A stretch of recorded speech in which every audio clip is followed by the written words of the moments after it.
राज्याचे क्रीडा मंत्री माणिकराव कोकाटे यांच्या विरोधात नाशिक जिल्हा न्यायालयाने अटक वॉरंट जारी केलाय। त्यानंतर माणिकराव कोकाटे यांना अटक करण्यासाठी नाशिकमधील सरकारवाडा पोलिसांनी तयारी सुरू केली आहे। न्यायालयाने अटक वॉरंट जारी केल्यानंतर कारवाईसाठी पोलिसांची टीम तयार करणं सुरू झालं आहे। पोलीस पातळीवर सुद्धा आता हालचालींना सुरुवात झालेली आहे। माणिकराव कोकाटे यांच्या अटकेसाठी पोलिसांची एक टीम सुद्धा आता तयार केली जाते आहे। अटक वॉरंट जारी करण्यात आलेले आहे आणि तातडीने अटकेचे आदेशही आहेत। त्यानंतर आणखी माहिती घेऊयात, आपले प्रतिनिधी योगेश खरे आता आपल्या सोबत आहेत। योगेश, कधीपर्यंत माणिकराव कोकाटे यांना अटक होऊ शकते आणि आता ते उपचार घेत आहेत त्या रुग्णालयातूनच त्यांना अटक केली जाऊ शकते का?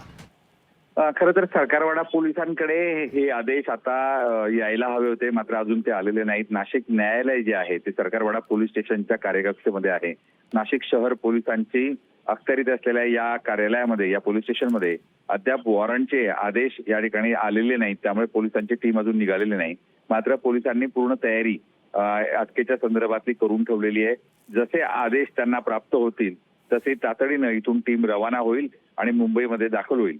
त्यानंतर ते टीम या प्रकरणाची, जे माणिकराव कोकाटे ज्या हॉस्पिटलमध्ये दाखल आहेत तिथल्या वैद्यकीय अधीक्षकांशी चर्चा करतील, एकूण त्यांच्या आजाराची गंभीरता समजून घेतील आणि त्यानंतर अटक करायचं की नाही करायचं याबाबत निर्णय होईल। त्यामुळे सध्या तरी अजून फॉर्मल जी काही ऑर्डर आली पाहिजे अटक वॉरंटची, ती अद्याप अजून पोलिसांना प्राप्त झालेली नाही। त्यामुळे पोलीस तयार बसलेले आहेत। सरकारवाडा पोलीस स्टेशनमध्ये पोलीस निरीक्षकांनी आपली टीम सुद्धा तयार केली आहे, मात्र अजून ते आदेश न मिळाल्यामुळे सध्या पोलीस बघ्याच्या भूमिकामध्ये आहे।